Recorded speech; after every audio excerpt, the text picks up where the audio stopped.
Hello, everybody, and welcome into a new episode of Capital View, a production of the Daily Journal and djournal.com. I'm your host, Brad Locke, coming to you here every Monday at djournal.com to talk about what's going on with the state legislature and other political issues in Mississippi. And, of course, Bobby Harrison, Capitol Bureau Chief for the Journal, joining us from Jackson. Bobby, how you doing? All right, Brad, how you doing? Well, Bobby, we had the Republican National Convention. Now we got the Democratic National Convention. It's middle of summer. Everybody's kind of tired of politics. I think we should just talk about sports and chipmunks today, Bobby. Okay. Well, and also just before you do that, the Shelby County Fair is coming up. Oh, that too. This week. So you talk about that will be hot. Yes. Let's go sit out in 105 heat index to listen to politicians. I mean, if that's your thing, that's your thing. No, but we are actually going to talk about fantasy sports today, Bobby. That is something you wrote about recently. Fantasy sports is big in America. It's big in Mississippi. I think almost 500,000 people played it in 2015 in this state. And now, Bobby, a task force is being formed to study the industry to see if maybe it needs to be regulated, A, and B, see if we can make some money off of it. Basically, get some tax revenue off of this, Bobby. So that they've already formed now. They've got a goal to have something in some kind of plan by October. Is that right? That's right. They hope to submit something for the 2017 legislature to consider. And this all came about, Brad, because it started in New York. The New York Attorney General ruled that fantasy sports was a type of gambling, so it had to be regulated by the state. And, that kind of spread. Earlier this year, Mississippi Attorney General Jim Hood's office, in an official opinion, said it was a form of gambling that needed to be regulated.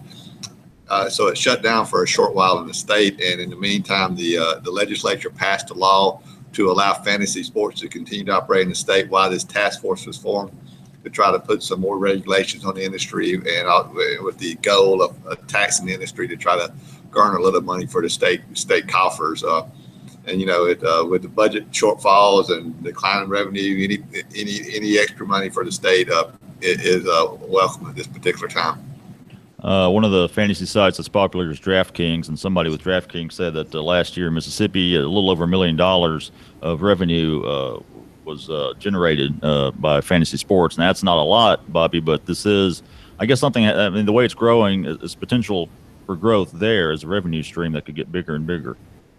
Right, and it's going to get bigger, and it just makes sense if it's going to be played in the state for the state gaming commission, which already regulates the casino industry and the casino gambling industry in the state, and also the charity bingo industry in the state. It already regulates those two items, and now presumably upon the recommendation of this task force, the gaming commission will also regulate fantasy sports, daily fantasy sports, I think is the way it's called.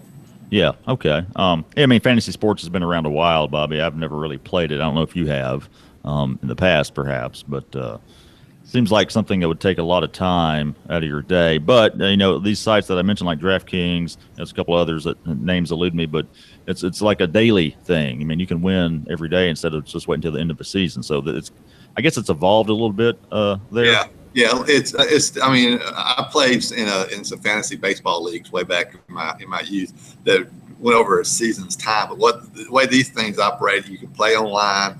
You pick a team every day, sort of based. You have to pick that team within a salary cap structure, and then I mean you win or lose every day, and you pay a fee to play. You pay and you pick a different team each day. You play baseball.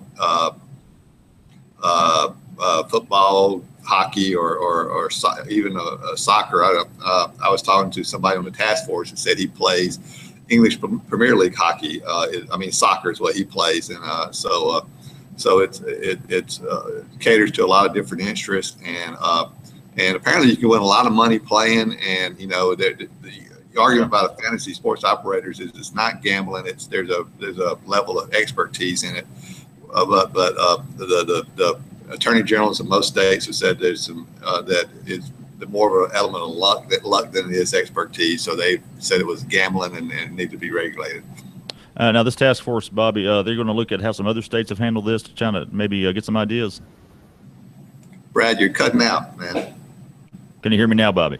Yes. Okay. My question was, this task force, aren't they going to look at what some other states have done to maybe get some ideas on how to regulate Awesome. this? And I'm losing you, but there's a nation are sort of undergoing the same sets of issues with fantasy sport, other states, and getting input from the operators and from the state gaming commission. They're all part of the task force. Yeah, we're having a little technical issue here. We'll try to soldier through, Bobby. Let's switch gears now and talk about the demon chipmunk.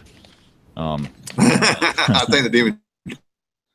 Yeah, I think the demon chipmunk is chewing the lines or something. I don't know what's going on. So everybody, please bear with us. But of course, this has been a topic since the legislative session. Of course, the speed reading issue, where some Democrats wanted some bills read, kind of a filibuster technique there, and the reading application that they used, Philip Gunn, Speaker of the House, turned the volume up to 11, or the setting up to 11, basically, and had it read at an incomprehensible speed, and it started calling it the demon chipmunk.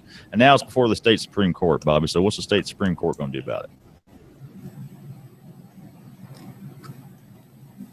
Bobby? Brad, I have completely lost you. If you can hear me, you can give a thumbs up, and I will talk about the demon chipmunk. But I can hear you, Bobby. Just talk about the demon chipmunk. Hopefully, everybody else can hear you. Yeah. Well, I mean, this goes. I'm not sure the intro you used to set this up, but this goes back to the 1890s Constitution gives any legislator the right to have a bill read before the final vote is taken on that bill. When that was put in the Constitution in 1890, it was viewed as something to help people who couldn't read, and also there was just not multiple copies of bills, so it might be hard to get a copy of the bill to read it before it was voted on. In recent years, going back for several years, it's been used as a type of filibuster. For some time now, the House and Senate both have used a computer reading application to read the bill. This year, the House Speaker started turning that reading application up on full blast, referred to by the joke got to be it was a demon chipmunk level, and you really couldn't understand what was being read, what was being said. And Oxford Representative Jay Hughes from Oxford, a freshman Democrat, filed a lawsuit saying it could be read that level. It made it to the Supreme Court, and the Supreme Court's now considering that issue. And the Speaker's side says that it adhered to the rules of the Constitution by having the bill read, even though you couldn't understand what was being read. And he also argues that the Supreme Court has no say in the internal workings of the legislature. Now, the Jay Hughes side argues that it's part of the Constitution that the bill be read, and it makes sense that it be read at a level that can be understood. And that's now pending before the Supreme Court. Arguments were heard last week. You had a distinguished-looking Supreme Court talking about the demon chipmunk, and so it's kind of funny in that I counted and said that the 2 hour here, and so the coming weeks or months about whether now, one thing that did come to light that I didn't know until I wrote about this weekend was that actually in 1990, the section dealing with the reading of the bill, the legislature,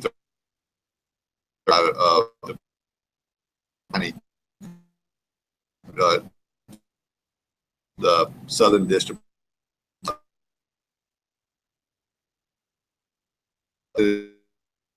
there was no effort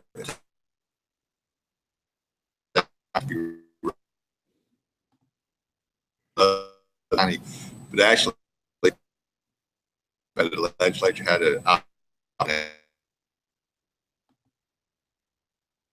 Well, having some insurmountable technical difficulties there with, I guess it's on Bobby's end that down there in Jackson. Don't know for sure. So, sorry, Bobby, didn't quite get all of that you said there about the demon chipmunk. But yeah, basically, it's gone before the Supreme Court. They had a hearing last week, and basically, kind of was one of the justices, Michael Randolph, suggested maybe they just need to figure that out amongst themselves. Basically, said it might be a lot easier in the court, and wise that the legislature kind of consider amending that statute, particular statute in the state constitution, so they don't have to come before the Supreme Court and argue it. So anyway, well, we'll keep track of that. Bobby will keep track of that story as it develops further. And that'll do it for this week's Capitol View. Apologies for the technical difficulties. Should have that worked out next time, hopefully. And we'll be back next Monday. So till then, have a good week.